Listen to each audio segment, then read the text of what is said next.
Cadet কলেজগুলো আবাসিক শিক্ষা প্রতিষ্ঠান হয় অনেক ছোট বয়সে আমাকে বাসা ছাড়তে হয়েছিল।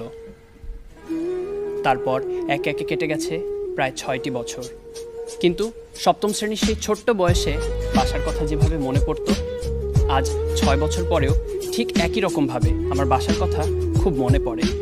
সারাদিন পিটি, প্যারেড, ক্লাস, গেমস আর হাজারো ব্যস্ততার পরে যখন আমি ক্লান্ত, অবসন্ন, তখন মনে হয় ইস, এখন যদি বাসায় থাকতাম।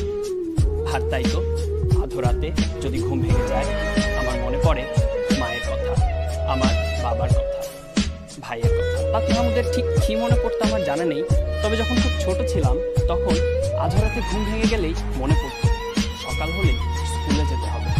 আর মনে মনে চাইতাম এই রাত যাতে কখনো না শেষ হয়। অথচ দেখুন, সেই স্কুলকেই এখন কতটা মিস করি।